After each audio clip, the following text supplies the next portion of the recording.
Ya, sahabat Tangga Lupa, sebentar lagi kita akan menyambut tahun baru Imlek, ya, di tahun macan ya, tahun Rengging ya. Nah, kita selain mempersiapkan angpau, ternyata ada sejumlah persembahyangan yang akan dijalankan oleh para orang-orang Tionghoa yang masih menganut tradisi sembahyang budaya Tionghoa. Ya. Jadi Imlek itu bukan sekedar cerita angpaunya saja, tapi ada kisah sembahyang-sembahyang ini sebelum Imlek. Dan masing-masing dari sembahyang itu memiliki maknanya tersendiri. Jadi ingatlah bukan angpaonya saja. Nah, apa saja itu? Yang pertama, kita akan masuk ke sembahyang namanya sembahyang Wanfu atau Wanhok gitu ya. Kalau secara bahasa Mandarin disebut Wanfu ya. Sembahyang Wanfu itu adalah sembahyang ucap syukur atau terima kasih kita kepada para senming atau para suciwan yang melindungi ciong kita di tahun tersebut. Misalkan di tahun kerbau, saya ciong tai sui karena kan saya siok kerbau. Makanya saya harus melakukan sembahyang Wanfuk sebagai ucapan terima kasih saya pada Dewa Tai Sui. Nah, itu dilakukannya kapan? Dilakukannya sebenarnya nggak ada tanggal pasti, tergantung penyelenggaraan setiap kelenteng atau bionya gitu kan. Nah, hanya saja untuk praktiknya biasanya di tanggal bulan 11 tanggal 18 sampai 21 Imlek atau kita sebut cap it gue, cap gue sampai jiit gitu. Itu biasanya pada dan sembahyang ini adalah sembahyang untuk mengucapkan terima kasih kepada Dewata yang melindungi kita selama ciong. Anda ciong Tai Sui sembahyang lama, Dewa Tai Sui ucap terima kasih. Persembahannya apa? Biasanya sih cukup kue saja, atau buah-buahan saja semampunya. Gitu. Tidak ada kewajiban seperti Anda sembahyang awal tahun sembahyang ciong itu tidak ada. Seperti sembahyang kifu, kalau sembahyang kifu itu harus pakai 3 macam kue, 3 macam buah untuk Tai Sui. Kalau buat mukui pakai 5 macam kue, 5 macam buah. Tapi kalau untuk Wanfuk itu nggak ada kewajiban seperti itu, ya seperlunya aja, semampunya saja. Seperti itu teman-teman. Nah, yang kedua adalah sembahyang Tongci. Tongci itu ya kita tahu lah, Tangcue, Tangce. Kalau bahasa Indonesia. Tangce ini sembahyang untuk memperingati puncak musim dingin. Gitu. Jadi di Tiongkok sana, setiap kali puncak musim dingin, itu selalu terjadi di kalau nggak tanggal 21 yaitu di tanggal 22. Nah, di hari Tangcue inilah kita menikmati hidangan atau kudapan berupa wedang onde. Nah, wedang onde ini diyakini dimakannya yang pertama kali sesuai dengan umur kita ditambah 1. Misalkan saya umur 24, saya makan 25 gitu. Karena bertambahnya dengan kita makan onde tersebut simbol dari bertambahnya umur kita, seperti itu.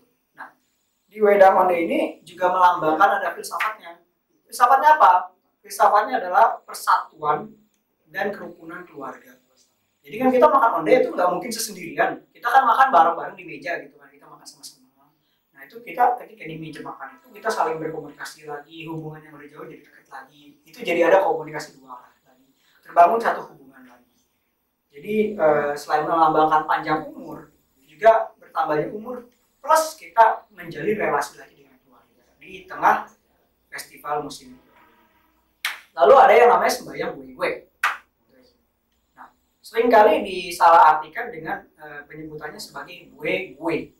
Padahal bukan. Kalau B itu kan gue itu kan tanggal. Jadi kayak gue itu kan kayak macam bulan gitu ya. Kalau di ini kan kalau salah pleset nanti jadinya udah bulan. Bukan. Yang benar adalah WG. WG. Kalau di dalam bahasa Hokkien, Peranakan. Nah, kalau bahasa Mandarinnya kita sebut Wei. Secara harfiah artinya sembahyang penutupan tahun.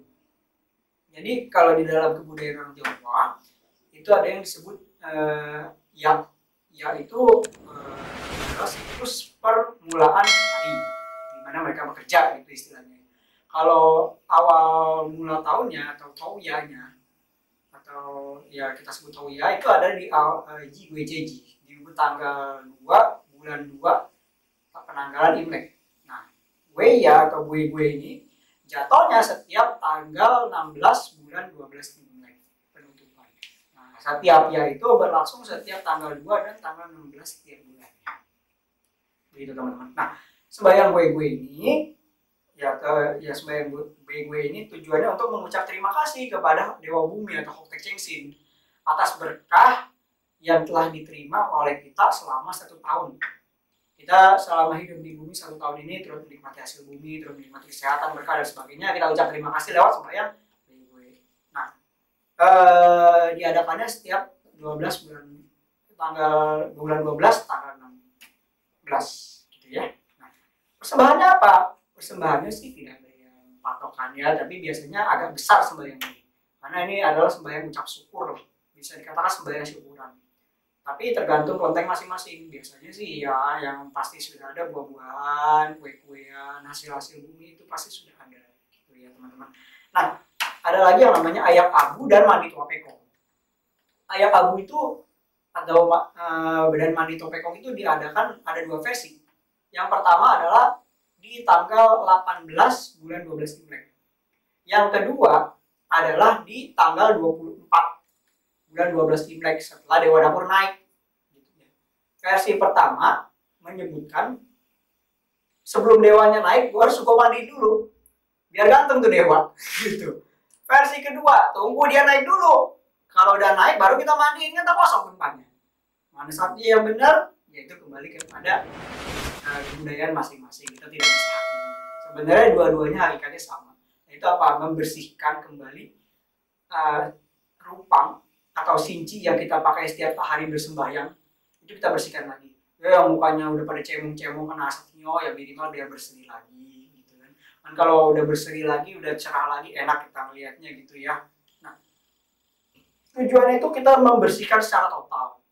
Terlebih abu hyolo yang biasanya kita pakai untuk menancapkan hiu atau dupa, itu biasanya di akhir tahun, kerasnya bukan main. Kenapa keras? Apalagi zaman dulu kalau masih pakai dupa yang kasar ya. Belum lagi kalau tempat di sekitar setianya itu tempatnya lembab, teman-teman. Kalau tempatnya lembab, biasanya abunya ada yang membatu. Nah, itu fungsinya diayak agar enak ditancepinnya. Seperti itu. Nah, sekaligus kalau dia ada hiolo macannya, hiolo tempat hionya yang dari kuningan itu dilap lagi, dipoles lagi biar jadi kuning lagi, kuning terang lagi. Kan kalau kuningan lama-lama kena udara dingin, oksidasi ya, lama-lama hitam. Nah, itu dipoles lagi biar jadi terang lagi. Lupang dimandiin biar terang lagi. Altar semua dibersihkan biar bagus lagi. Seperti itu. Ini ayak abu atau mandi topekong. Berikutnya ada yang dinamakan sembahyang Song Chao Kun, atau yang biasa kita kenal sebagai Jisi Siang Ang. Jisi Siang Ang ini terjadinya kapan? Yaitu terjadinya di tanggal 23 bulan 12 malam Imlek ya. Jadi acaranya mulai dari jam 6 biasanya. Ini kita ngapain di tanggal ini, Song Chao Kun ini? Kita sembahyang pada Dewa Dapur. Kita menyajikan berbagai makanan kudapan yang manis-manis kepada Dewa Dapur. Ya, kalau orang zaman dulu berpikirnya kita mau nyogok si dewa nih. Padahal bukan. Itu sebenarnya simbolisme aja, simbolisme pengharapan kita yang manis gitu loh. Kan biasanya tuh orang-orang Tionghoa zaman dulu membuat satu puisi yang kira-kira kalau diterjemahkan agar Dewa Dapur itu selama naik ke kahyangan laporinlah yang baik-baik, kalau udah turun bawalah berita baik gitu kan. Nah, turunnya nanti tanggal 5 bulan 1 Imlek baru turun. Nah, selama dia naik ke kahyangan dia melaporkan kepada Kaisar Langit apa segala macam perbuatan kita di rumah itu selama 1 tahun. Nah, ada satu kepercayaan bahwa dengan menyuguhkan dodol kue keranjang pada Dewa Dapur itu bisa mengelem mulutnya dia. Jadi Dewa Dapur mau ceritain keburukan kita ke Kaisar Langit nggak bisa, mampet mulutnya gitu. Gitu doang kan.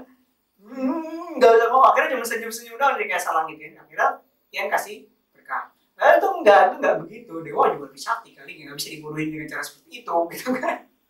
Ya, itu sebenarnya adalah ucapan terima kasih kita kepada Dewa Dapur, sekaligus kita mengantar beliau untuk laporan gitu loh. Nah, kita mempersembahkan dodol atau manisan, yaitu sebenarnya wujud bakti kita gitu loh.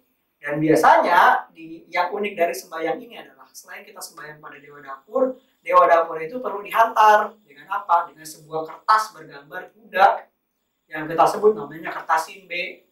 Kertas Sinbe itu artinya kertas kuda dewa. Jadi jangan heran kalau dari mau penutupan tahun ini tiba-tiba banyak yang jual kertas gambar kuda.